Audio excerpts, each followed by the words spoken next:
Okay, then we have our third group of diuretics, that is the thyroid diuretics. इसके बारे में हम देख चुके हैं that they act on the distal convoluted tubule, और ये अपनी फार्माकोडायनामिक्स कैसे परफॉर्म कर रहे हैं, इनका मोड ऑफ एक्शन क्या है वो भी देखते थे। तो एक बात तो तय है कि they are going to act on the distal convoluted tubule, but what are they going to inhibit? So these are going to inhibit the NCC और the sodium chloride cotransporter in the distal convoluted tubule, ठीक है। और अच्छा, एक तो ये हो गया फंक्शन कि सोडियम और क्लोराइड की रीअब्जॉर्प्शन नहीं होगी, सोल्यूट्स रीअब्जॉर्ब नहीं होंगे, तो क्या होगा नतीजे में? डायूरेसिस हो जाएगी। अच्छा, इसको अगर हम इमेज से देखना चाहें तो let's see where we can find it. I think it is, where is it? अच्छा, इट इज इट हियर, हाँ हियर।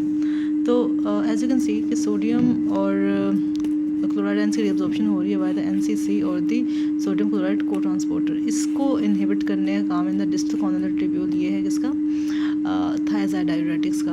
अच्छा, एक और चीज़ हमने ये देखनी है कि थायराइड डायूरेटिक्स ना, जैसे हमने लूप डायूरेटिक्स में देखा था कि वो क्या कर रहे थे, वो हाइपोमैग्नीशिया कॉज करा रहे थे या हाइपोकैल्सीमिया कॉज करा रहे थे, जबकि थायराइड डायूरेटिक्स का थोड़ा सा उलट एक्शन है कि ये कैल्शियम रीअब्जॉर्प्शन को इन्हांस करवा रहे होते हैं, ठीक है। तो ये हमने पॉइंट देखना है। और how they do this by the reactions on both the PCT and the DCT. PCT और डीसीटी दोनों से ही कैल्शियम रीअब्जॉर्प्शन को ज़्यादा करवाते हैं। तो अगर आपसे कोई पूछा जाए कि ऐसा कौन सा डायूरेटिक है जो कि हम हाइपोकैल्सीमिक स्टेट्स में दे सकते हैं या ऑस्टियोपोरोटिक स्टेट्स में दे सकते हैं, तो that is going to be what? Thyroid diuretics. अच्छा, एनीवे इसका जो मैकेनिज्म है वो हम देखते हैं वंस अगेन।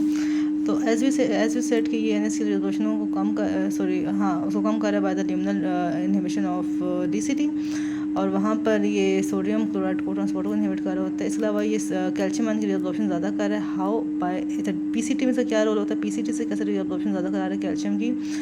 हमें पता है कि जब थायराइड डायूरेटिक किसी भी जगह पर एक्ट करेंगे तो वो ल्यूमन में तो सोडियम की डिप्लीशन कराएंगे ना, और ब्लड में भी सोडियम की डिप्लीशन कराएंगे।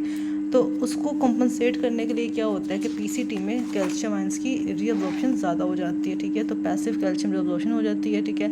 और डीसीटी में इनका क्या रोल होता है? डीसीटी में कैसे ये रीअब्जॉर्प्शन ऑफ कैल्शियम ज़्यादा कर रहे हैं कि ये लोअर करते हैं इंटरसेलुलर सोडियम को।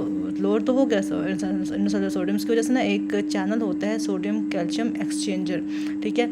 उसने अब देखें, जब ऑलरेडी सोडियम का लेवल लो है तो ये जो एक्सचेंज मैकेनिज्म है ये इन्हांस हो जाएगा कहाँ पर? बेसोलेटरल मेम्ब्रेन में। अच्छा, ये हमने ना अपने इमेज में भी देखा था, क्योंकि हम वहाँ पर डीसीटी ही देख रहे थे। तो as you can see here that there is a calcium sodium exchanger. अब सोडियम की ऑलरेडी रीअब्जॉर्प्शन नहीं हो रही, तो ये जो एक्सचेंज मैकेनिज्म है ये भी रुक जाएगा। तो उसके नतीजे में क्या होगा कि जो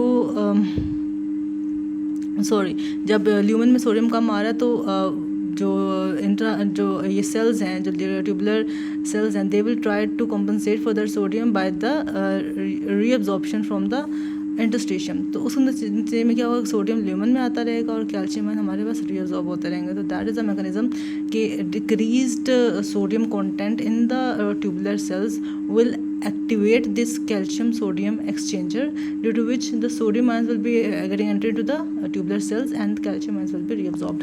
और यही हमारे सामने लिखा भी हुआ है कि डीसीटी में लोअरिंग हो रही है ना इंटरसेलुलर सोडियम की बाय द थायराइड, तो इन्हांस हो जाएगा सोडियम कैल्शियम का एक्सचेंज मैकेनिज्म और बेसोलेटरल मेम्ब्रेन में, ठीक है। और कैल्शियम की रिअब्जॉर्प्शन ज़्यादा हो जाएगी। तो ये तो हो गया डीसीटी में मैकेनिज्म।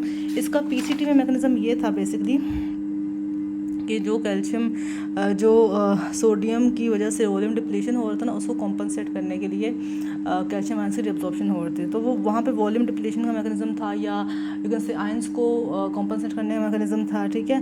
तो पीसीटी और डीसीटी दोनों में ही रिअब्जॉर्प्शन ऑफ कैल्शियम को इंक्रीज़ करता है थायराइड डायूरेटिक। तो इस तरह से हम इसको यूज़ कर सकते हैं इन द ऑस्टियोपोरोटिक स्टेट्स। जबकि जो ऊपर वाला था लूप डायूरेटिक, वो चूँकि हाइपोकैल्सीमिया कॉज कर रहा था या हाइपोमैग्नीशिया कॉज कर रहा था, उसको हम उन डिजीज़ में यूज़ कर सकते हैं जिसमें आयंस की ज़्यादा कंसनट्रेशन हो, ठीक है।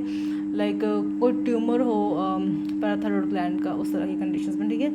तो ये इन दोनों की फिर एक तरह की इंडिकेशंस भी हो जाती हैं। हालांकि हमने इंडिकेशंस अलग से भी करनी है, बट अभी हमें फार्माकोडायनामिक्स ये समझ में आ गई कि तो ये सोडियम क्लोराइड को ट्रांसपोर्टर को इनहिबिट कर रहे हैं, इसके अलावा कैल्शियम की रिअब्जॉर्प्शन को ज़्यादा कर रहे हैं। तो दैट इज़ द रोल और that is the pharmacodynamics of what? Thyroid diuretics.